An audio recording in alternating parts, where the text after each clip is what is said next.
Hi dears, ഇന്നത്തെ നമ്മുടെ വീഡിയോയിൽ ബീഫ് ഫ്രൈ ഉപയോഗിച്ചിട്ട് വളരെ ടേസ്റ്റി ആയിട്ട് എങ്ങനെ ബീഫ് വെജ് മിക്സഡ് തോരൻ ഉണ്ടാക്കാൻ പറ്റുന്നുള്ളൊരു വീഡിയോ ആണ് കേട്ടോ ഞാനിവിടെ കാണിക്കുന്നത്.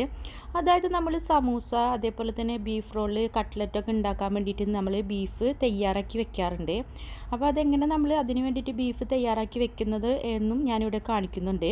ആ ബീഫ് തന്നെ ഉപയോഗിച്ചിട്ട് നമുക്ക് തോരനിലൊക്കെ മിക്സ് ചെയ്ത് കഴിഞ്ഞിട്ടുണ്ടെങ്കിൽ നമ്മൾ വെജ് മാത്രം കഴിക്കാൻ മടിയുള്ള കുട്ടികളൊക്കെ ആണെങ്കിൽ വളരെ ഇഷ്ടപ്പെടും. അതേപോലെ തന്നെ മടിയുള്ളവർക്ക് മാത്രമല്ല, ഇത് ഇടയ്ക്കൊന്ന് വെറൈറ്റിക്ക് വേണ്ടി നിങ്ങൾ പരീക്ഷിച്ച് നോക്കണം. ഇത് വളരെ ടേസ്റ്റിയാണ്, ഒരു ഡിഫറെൻറ്റ് ടേസ്റ്റാണ്. അപ്പം നമുക്ക് നേരെ വീഡിയോയിലേക്ക് കിടക്കാം. ഞാനിവിടെ 1 കിലോ ബീഫാണ് എടുത്തിട്ടുള്ളത് കേട്ടോ. ഈ ബീഫ് ഇപ്പോൾ കുറച്ച് വലിയ പീസാണ്, അതുകൊണ്ട് തന്നെ നമ്മൾ ഇതൊന്ന് ചെറുതായി ഒന്ന് കട്ട് ചെയ്ത് എടുക്കണം. അതിനുശേഷം വേണം നമ്മളിത് തയ്യാറാക്കി എടുക്കാനായിട്ട്. ചെറുതായി കട്ട് ചെയ്യുന്നതെന്ന് വെച്ചാൽ നല്ലപോലെ ഒന്ന് വെന്ത് കിട്ടാൻ വേണ്ടി. ബീഫ് നമുക്ക് ചെറിയ കഷ്ണങ്ങളാക്കി മുറിച്ചതിന് ശേഷം കഴുകിയെടുത്താൽ മതി, അല്ലെങ്കിൽ നമ്മൾ നല്ലപോലെ കഴുകിയെടുത്തതിന് ശേഷം നമുക്ക് ചെറിയ കഷ്ണങ്ങളാക്കി മുറിച്ചെടുത്താലും മതി. അത് നമ്മുടെ സൗകര്യത്തിനനുസരിച്ച് നമ്മൾ ചെയ്യാം. നമ്മളിപ്പോൾ ചെറിയ കഷ്ണങ്ങളാക്കി മുറിച്ച് മാറ്റിയതിന് ശേഷം നമ്മൾക്ക് ഇതിലേക്ക് വേണ്ട ആവശ്യത്തിനുള്ള മസാലകളൊക്കെ തേച്ചിട്ട് നമ്മൾ കുറച്ച് നേരം വെക്കണം. അപ്പോൾ ഞാനിവിടെ മുളക് പൊടി 1 ടേബിൾ സ്പൂൺ മുളക് പൊടി എടുത്തിട്ടുണ്ട്. മല്ലിപ്പൊടി 2 ടേബിൾ സ്പൂൺ എടുത്തിട്ടുണ്ട്. അപ്പോൾ നമ്മൾ ബീഫ് ചിക്കനും ഒക്കെ തയ്യാറാക്കുമ്പോൾ മുളക് പൊടിയുടെ ഇരട്ടിയായിട്ട് മല്ലിപ്പൊടി എടുത്തു കഴിഞ്ഞാൽ നമുക്ക് ഒരു കറക്റ്റ് ടേസ്റ്റായിട്ട് നമുക്ക് കിട്ടും. പിന്നെ മഞ്ഞൾപ്പൊടി ഒരു 1/2 ടീസ്പൂൺ, 1/4 ടീസ്പൂൺ മുതൽ ഒരു 1/2 ടീസ്പൂൺ വരെയുള്ള അളവിലാണ് എടുത്തിട്ടുള്ളത്.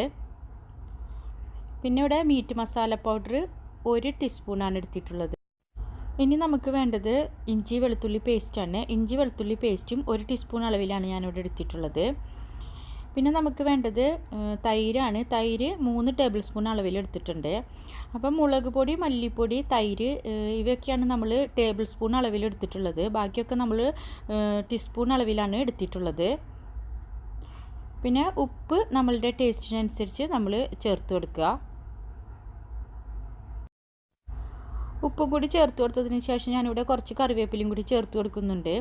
കറിവേപ്പിലയും കൂടി ചേർത്തതിന് ശേഷം നമ്മൾ നല്ലപോലെ മിക്സ് ചെയ്തിട്ട് ചുരുങ്ങിയത് ഒരു 2 മണിക്കൂർ വെക്കണം. നമ്മൾ കൂടുതൽ സമയം വെക്കുകയാണെങ്കിൽ കൂടുതൽ ടേസ്റ്റ് ഉണ്ടായിരിക്കും. അപ്പോൾ ഞാനിവിടെ ഒരു ചുരുങ്ങിയ ടൈമാണ് 2 മണിക്കൂർ പറയുന്നത് കേട്ടോ. ചുരുങ്ങിയ ടൈമാണ് നിങ്ങൾ മാരിനേറ്റ് ചെയ്ത് വെക്കണമെന്ന് വെച്ചാൽ നിങ്ങളിത് ഫ്രിഡ്ജിൽ വെക്കണമെന്നില്ല കേട്ടോ. അഥവാ നിങ്ങൾ കൂടുതൽ ടൈമാണ് വെക്കണമെന്ന് വെച്ചാൽ നിങ്ങൾ തീർച്ചയായിട്ടും ഇത് ഫ്രിഡ്ജിൽ വെക്കണം. അപ്പോൾ ഞാനിവിടെ ഇത് ഫ്രിഡ്ജിൽ വെച്ചേക്കായിരുന്നു. ഫ്രിഡ്ജിൽ നിന്നും പുറത്തെടുത്തതിന് ശേഷം നമ്മൾ ഒരു പ്രഷർ കുക്കറിൽ ഇട്ടിട്ട് നമുക്കിതൊന്ന് വേവിച്ചെടുക്കണം. പിന്നെ പ്രഷർ കുക്കറിൽ ഇട്ടിട്ട് വേവിച്ചെടുക്കുമ്പോൾ നമ്മൾ അധികം വെള്ളം ഒഴിച്ചു കൊടുക്കേണ്ട, ആവശ്യത്തിന് വെള്ളം ഒഴിച്ചു കൊടുത്താൽ മതി. അല്ലെങ്കിൽ നമ്മൾ ആ വെള്ളം വറ്റിക്കാനായിട്ട് പിന്നെ നമ്മൾ വീണ്ടും സ്റ്റവ് ഓൺ ചെയ്തിട്ട് വെള്ളം വറ്റിച്ചെടുക്കേണ്ടി വരും.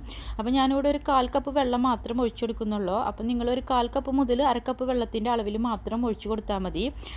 തീരെ വെള്ളം ഒഴിച്ചു കൊടുക്കാണ്ട് വേവിക്കേണ്ട. നമ്മൾ പ്രഷർ കുക്കറിലൊക്കെ ആകുമ്പോൾ ഒരു സേഫ്റ്റിക്ക് വേണ്ടിയിട്ട് എപ്പോഴും വളരെ കുറഞ്ഞ അളവിലാണെങ്കിലും കുറച്ച് വെള്ളം ഒഴിച്ചു കൊടുക്കുന്നത് നല്ലതാണ്. അപ്പം ഞാനെപ്പോഴും കുറച്ചൊന്ന് വെള്ളം ഒഴിച്ചു കൊടുത്തിട്ടാണ് വേവിച്ചെടുക്കുള്ളൂ. ഇനി ബീഫ് ഞാനിവിടെ ഒരു 5 വിസിലാണ് വരുത്തിയിട്ടുള്ളത്. അപ്പം നിങ്ങളെടുക്കുന്ന ബീഫിനനുസരിച്ച് നിങ്ങൾ എത്ര വിസിൽ വേണമെന്ന് തീരുമാനിക്കുക. അപ്പോൾ വിസിലിൻ്റെ ഒരു അളവ് എനിക്ക് കറക്റ്റായിട്ട് എത്ര വേണമെന്ന് പറയാൻ പറ്റില്ല. നമ്മളെടുക്കുന്ന ബീഫിനനുസരിച്ച് 1-2 വിസിലൊക്കെ നമ്മൾ അങ്ങോട്ടും ഇങ്ങോട്ടുമൊക്കെ ഏറിയും കുറഞ്ഞൊക്കെ ഇരിക്കും. അപ്പോൾ നമ്മൾ ബീഫ് ഇവിടെ റെഡി ആയിട്ടുണ്ട്. അപ്പോൾ ഇത് ബീഫ് വെന്ത് കഴിഞ്ഞപ്പോൾ ഇതിൽ കുറച്ചൊരു വെള്ളമുണ്ട്. ഇനി നമ്മൾ ഈ അധികമുള്ള വെള്ളം വറ്റിച്ചെടുക്കണം. ഇത് ഹൈ ഫ്ലെയിമിൽ 2-3 മിനിറ്റ് ഇട്ടാൽ തന്നെ നമുക്ക് അധികമുള്ള വെള്ളമൊക്കെ വറ്റി കിട്ടും. ഇതിൻ്റെ വെള്ളമൊക്കെ വറ്റി കിട്ടുന്ന ടൈം കൊണ്ട് നമുക്കൊരു ക്യാരറ്റ് ഇവിടെ ഗ്രേറ്റ് ചെയ്തെടുക്കാം. അപ്പോൾ ക്യാരറ്റ് ഞാനിപ്പോൾ ഇവിടെ ഒരെണ്ണം തന്നെ എടുത്തിട്ടുള്ളൂ കേട്ടോ. അപ്പോൾ ക്യാരറ്റ് കഴുകി നമുക്ക് ഇത് നല്ലപോലെ ഒന്ന് ഗ്രേറ്റ് ചെയ്തെടുക്കാം. അപ്പോൾ ഗ്രേറ്റ് ചെയ്യുമ്പോൾ ക്യാമറ ഇങ്ങോട്ട് തിരിച്ചു വെച്ചത് കൊണ്ടാണ് കേട്ടോ ഗ്രേറ്റ് ചെയ്യുമ്പോൾ ഇങ്ങനെ തോന്നുന്നത്.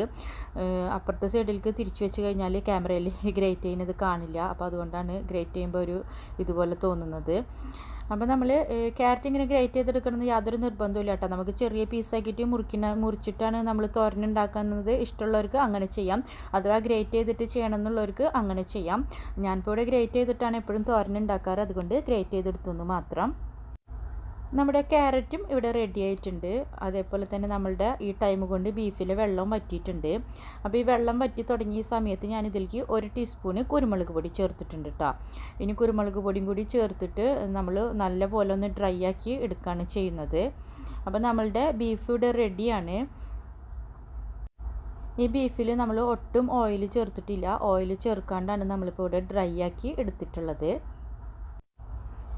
ഇങ്ങനെ തയ്യാറാക്കിയെടുക്കുന്ന ബീഫ് നമ്മൾ ചൂടാറിയതിന് ശേഷം ഒരു എയർ ടൈറ്റ് കണ്ടെയ്നറിലാക്കിയിട്ട് ഫ്രീസറിൽ വെച്ച് കഴിഞ്ഞാൽ നമുക്ക് ആവശ്യാനുസരണം beef cutlet, samosa, beef roll, അതേപോലെ നമുക്ക് ഇതേപോലെ തോരൻ ഉണ്ടാക്കുമ്പോഴോ അല്ലെങ്കിൽ നമുക്ക് ബീഫ് തോരന് തന്നെയായിട്ടും നമുക്ക് തയ്യാറാക്കാം.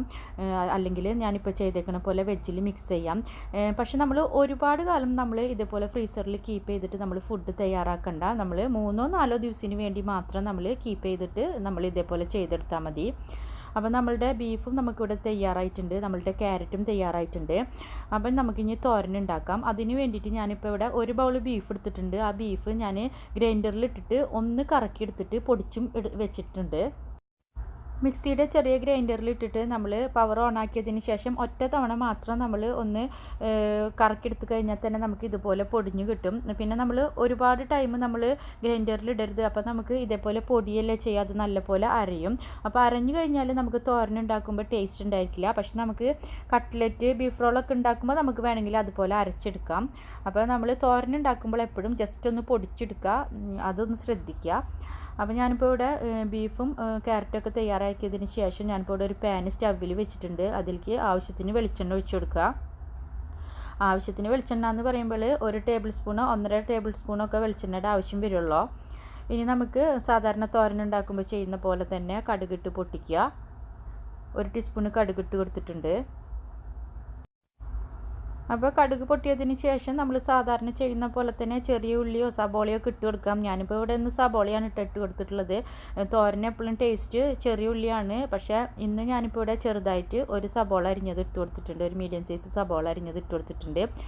പിന്നെ ഉണക്കമുളക് ഒരു 4 എണ്ണം ഇട്ട് കൊടുത്തിട്ടുണ്ട്. പിന്നെ കറിവേപ്പില 1-2 തണ്ട് കറിവേപ്പിലയും കൂടി ഇട്ട് കൊടുക്കുക. ഇനി നമുക്ക് ഇതൊന്ന് വഴറ്റി കൊടുക്കുക. വല്ലാണ്ടൊന്ന് കരിയൊന്നും വേണ്ട, ജസ്റ്റ് ഒന്ന് വഴന്ന് കിട്ടിയാൽ മതി. അതായത് ഈ സബോളയൊക്കെ ഒന്ന് കളറ് മാറി തുടങ്ങുന്ന സമയത്ത് നമുക്ക് ഇതിലേക്ക് തേങ്ങ ഇട്ട് കൊടുക്കണം. അപ്പം ഞാനിപ്പോൾ ഇവിടെ നാളികേരവും തയ്യാറാക്കി വെച്ചിട്ടുണ്ട് കേട്ടോ. അതേപോലെ തന്നെ 1 ക്യാരറ്റും 1 ബൗള് ബീഫും ഞാനിവിടെ എടുത്തിട്ടുള്ളൂ. അതുകൊണ്ട് തന്നെ നാളികേരം നമുക്ക് അധികം ആവശ്യമില്ല. 1 പിടി നാളികേരം മാത്രമേ ഞാനിവിടെ എടുത്തിട്ടുള്ളൂ കേട്ടോ. അപ്പോൾ 1 പിടി നാളികേരം കൂടി ഇട്ട് കൊടുത്തതിന് ശേഷം നല്ലപോലെ ഒന്ന് വഴറ്റി കൊടുക്കുക. അപ്പോൾ നാളികേരം ഇട്ട് കൊടുത്തു കഴിഞ്ഞാൽ ഉടനെ തന്നെ ക്യാരറ്റ് ഇട്ട് കൊടുക്കണ്ട. ഈ നാളികേരം നമ്മളൊന്ന് വറുത്ത് ആ ഒരു നാളികേരത്തിൻ്റെ നല്ലൊരു സ്മെല്ല് വരുന്ന സമയത്ത് മാത്രം ക്യാരറ്റ് ഇട്ട് കൊടുത്താൽ മതി. അപ്പോൾ ഞാൻ എപ്പോഴും അങ്ങനെയാണ് ചെയ്യാറ് കേട്ടോ. അപ്പോൾ നിങ്ങളെങ്ങനെയാണ് തോരൻ ഉണ്ടാക്കണതെന്ന് വെച്ചാൽ നിങ്ങൾക്ക് അതുപോലെ ചെയ്യാം. അപ്പോൾ ഞാൻ പറഞ്ഞു എന്ന് മാത്രം. ഇനി നമ്മളുടെ നാളികേരം റെഡിയായി വരുന്ന ടൈമിൽ ഞാനിപ്പോൾ ഇവിടെ ആദ്യം ക്യാരറ്റ് ഇട്ട് കൊടുക്കുകയാണ് ചെയ്യുന്നത്. അപ്പോൾ ക്യാരറ്റ് ആദ്യം ഇട്ട് കൊടുക്കുന്നത്, നമ്മുടെ ക്യാരറ്റ് ഇപ്പോൾ ഇവിടെ വെന്തിട്ടില്ല, ബീഫ് ഓൾറെഡി വെന്തതാണ്. അപ്പോൾ അതുകൊണ്ട് തന്നെ നമുക്ക് ക്യാരറ്റ് ആദ്യം ഇട്ട് കൊടുക്കുക. പിന്നെ ക്യാരറ്റ് നമുക്കറിയാമല്ലോ, ഒന്ന് ആവിയിൽ വേവിച്ചെടുത്താൽ തന്നെ വേവണ ഒരു പച്ചക്കറിയാണ് ക്യാരറ്റ്. അപ്പോൾ അതുകൊണ്ട് തന്നെ ക്യാരറ്റ് നല്ലപോലെ ഒന്ന് മിക്സാക്കി കൊടുത്തതിന് ശേഷം നമുക്കിനി ഇതിലേക്ക് ഉപ്പും അതേപോലെ തന്നെ കുറച്ച് മഞ്ഞൾപ്പൊടി ഇട്ട് കൊടുക്കണം. മഞ്ഞൾപ്പൊടി ഒരു 1/4 ടീസ്പൂണ് മഞ്ഞൾപ്പൊടി എടുത്തിട്ടുള്ളൂ കേട്ടോ. ഇനി നമുക്ക് ഈ സമയത്ത് ഞാനിപ്പോൾ ഫ്ലെയിമൊക്കെ കുറച്ചിട്ടേക്കാണ് കേട്ടോ. അപ്പോൾ ഞാനത് നേരത്തെ പറയാൻ മറന്നു. നമ്മളുടെ നാളികേരമൊക്കെ നമ്മൾ മീഡിയം ഫ്ലെയിമിൽ ഇട്ടിട്ടാണ് റെഡി ആയത്. അപ്പോൾ നമ്മുടെ ക്യാരറ്റ് ഇട്ടതിന് ശേഷം ഫ്ലെയിം വളരെ ലോ ഫ്ലെയിമിലാണ് ഇട്ട് കൊടുത്തിട്ടുള്ളത്. അപ്പോൾ ലോ ഫ്ലെയിമിൽ ഇട്ടിട്ട് ഞാനിപ്പോൾ ഇവിടെ 2-3 മിനിറ്റ് മൂടി വയ്ക്കുകയാണ്. 2-3 മിനിറ്റ് മൂടി വയ്ക്കുമ്പോൾ തന്നെ നമ്മളുടെ ക്യാരറ്റ് റെഡിയായി കിട്ടിയിരിക്കും നമുക്ക്. അപ്പോൾ നമ്മളുടെ ക്യാരറ്റ് നമ്മളിവിടെ റെഡി ആയതിന് ശേഷം നമുക്കിതിലേക്ക് നമ്മളിപ്പോൾ ഇവിടെ ചെറുതായിട്ട് പൊടിച്ച് വെച്ചിരിക്കുന്ന ബീഫും കൂടി ഇതിലേക്ക് ചേർത്ത് കൊടുക്കാം.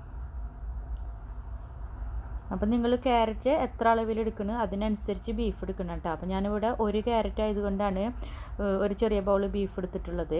അപ്പം നമ്മളുടെ ബീഫും കൂടി ഇവിടെ ഒന്ന് ചേർത്ത് കൊടുക്കുക. അതിനുശേഷം നല്ല പോലെ ഒന്ന് മിക്സാക്കി കൊടുക്കുക.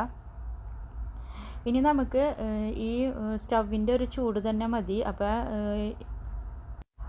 ഈ ബീഫ് ഇട്ട് കൊടുക്കുന്ന സമയത്ത് നമ്മൾ ഫ്ലെയിം ഓൺ ആക്കണമെന്നില്ല കേട്ടോ. നമുക്ക് ആവശ്യത്തിന് ചൂട് ഇപ്പോൾ നമ്മളുടെ സ്റ്റവിനുണ്ട്. അപ്പോൾ നമ്മൾ ആ ഒരു ചൂടിൽ തന്നെ ഇപ്പോൾ ബീഫും ക്യാരറ്റും കൂടിയിട്ട് നല്ലപോലെ ഒന്ന് മിക്സാക്കി കൊടുക്കുകയാണ്. ഇനി 2-3 മിനിറ്റ് മൂടി വെച്ചതിന് ശേഷം നമുക്കിത് ഉപയോഗിക്കാം. അപ്പോൾ ഇത് ക്യാരറ്റ് ആയതുകൊണ്ട് ഇതിന് പ്രത്യേക ടേസ്റ്റ് കൂടും. അതായത് ബീഫിൻ്റെ എരിവും ക്യാരറ്റിൻ്റെ ആ മധുരം കൂടി ചേരുമ്പോൾ ഒരു പ്രത്യേക ടേസ്റ്റിലുള്ള ഒരു തോരനാണ് കേട്ടോ. അപ്പോൾ നിങ്ങൾ ഇതൊരിക്കലെങ്കിലും ട്രൈ ചെയ്യണം.